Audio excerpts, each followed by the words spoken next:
Азамат Скаков. Сен. Әдет қалыптастыру әліппесі. Оқырманға 100% жауапкершілік.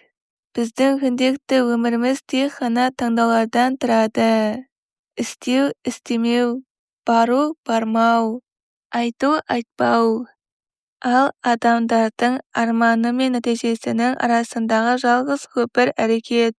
Міне осы жерден біздің өміріміздің сапасын сипаттайтын түсінік шыға келеді. Дұрыс әрекетті таңдау.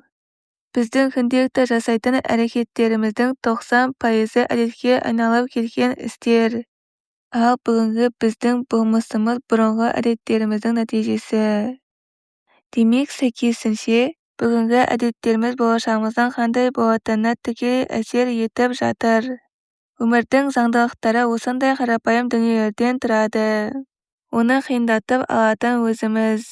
Неге қиын, қол жетпес, ұзақ болып көрінеді? Себебі біз нені қалай жасау керектігін, оңай жолын білмейміз.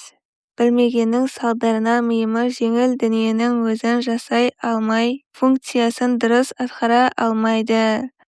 Бұл кітап сол қиын көрінген әдеттерді оңай қалыптастыру жолдарын көрсетіп береді.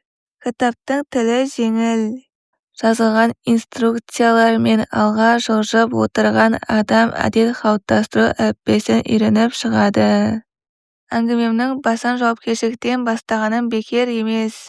Шын мәнінде әр адамның өмірінің сапасы, жетістіктері, жеңістері мен нәтижелері тек өзінің жауапкершілігінде. Жалпы өмірдің өзегі адамның өзінен басталады. Табиғаттағы барлық дүниенің ядросы бар. Тіпті бактериялардың да ядросы бар екенін білеміз. Ал табысты саналы адамның ядросы қозғаушы күші жауапкершілік. Өзінің өміріне, болашағына, әрекеттеріне, шешімдеріне жауапкершілік ала білу. Демек, әр адамның ішінде бүкіл әлем жатыр деген сөз. Әлем сенен бастау алады. Бұл кітаптың сен деп аталуы да бекер емес. Кітаптағы білімдер, тапсырмалар, практикалар мен ақпараттардың барлығы фокусты өзіңе бұруға, ішіңдегі менді табуға жол ашады. Сондықтан құрметті оқырман, өзіңіздің әлеміңізге қош келдіңіз. Бұл кітап арнайы сіз үшін жазылды. Кітаптың басты кейіпкері сен. Төмендегі арнайы ережелерді сақтай отырып оқуға тырысыңыз. Зейініңіз ашылсын. Сізге деген сеніммен Азамат Скаков. Арнайы ережелер. Бірінші, кітапты оқығанда сыртқы факторларға алаңдамаңыз. Мүмкін болса, телефонды дыбысты режимге қойып, оңашада мән беріп оқыңыз. Екінші, оқу процесінде маңызды ақпараттарды блокнотыңызға қағазға түсіріп, жазып алып отырыңыз. Үшінші, теориямен шектелмей, ертеңге қалдырмай, сол күні-ақ практикаға көшіңіз. Төртінші, ақпаратты бекіту үшін оқығаныңызды досыңызбен, әріптесіңізбен, үйдегілеріңізбен бөлісіп, айтып беруге дағдыланып көріңіз. Бесінші, кітапты оқу барысында келіп, тоқтаған бетіңізді қайырып қоймаңыз. Қай бетке келгеніңізді есте сақтап қалуға тырысыңыз. Алтыншы, нәтижелеріңіз бен пікірлеріңізді Инстаграмдағы жеке парақшама жазуды ұмытпаңыз. Азамат Скаков. Біз үнемі жасайтын әрекеттеріміздің айнасымыз. Демек, химиядену әрекеттен емес, әдеттен. Аристотель. Әдет қалыптастыру әліппесі. Бұл бөлімде ең көп қайталанатын сөз әдет. Оқуға кететін орташа уақыт 1 сағат 15 минут. Коуч кітап. Адамдар маған көбіне қандай сұрақтармен келеді деп ойлайсыз? Қалай көп ақша табуға болады, немесе өзімді жоғалтып алдым? Әлде жалқаулықтан қалай құтылуға болады? Әрине, барлығы жақсы өмір сүргісі келеді. Барлығының мақсаты өзінде, өмірінде жоқ дүниелерге бірден қол жеткізу. Соңғы 2 жылда 2000-нан астам адамға жеке талдау өткіздім. Талдауға келген адамдардың әрқайсысы әртүрлі. Бірақ олардың келіп тірелетін мәселелері мен нүктелері ұқсас. Төмендегі пункттердің ішінде өзімнің статистикам бойынша адамдардың жиі бетпе-бет келетін мәселелерін қостым.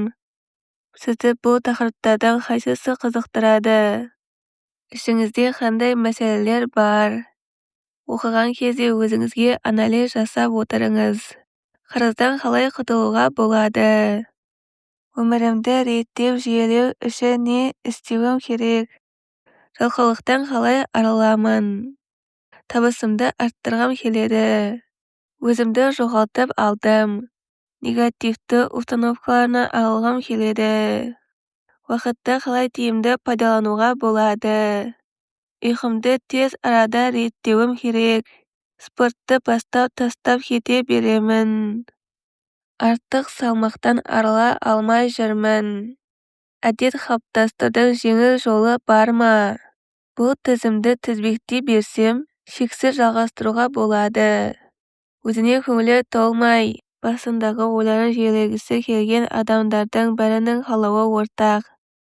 Biophonic.com Адам табысын арттыру үшін, ортасына абыройлы болу үшін, арман мақсаттарына жету үшін, командасын басқару үшін алдымен өзін, өмірін, ойын басқаруды үйрену керек.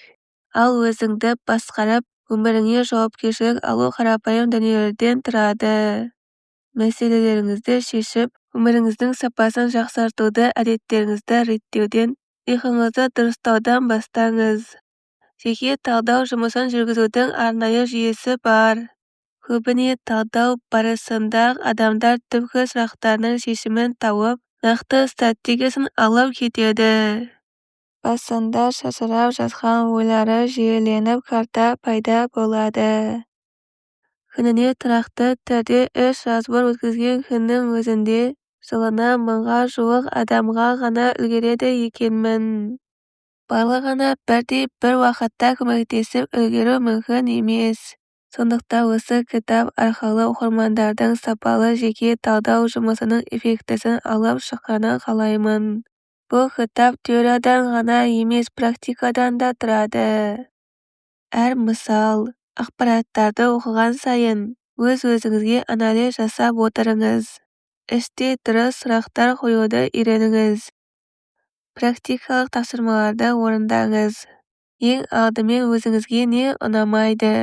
Өміріңіздегі өзіңіздегі нені қалай өзгертер едіңіз? Жазып шығыңыз.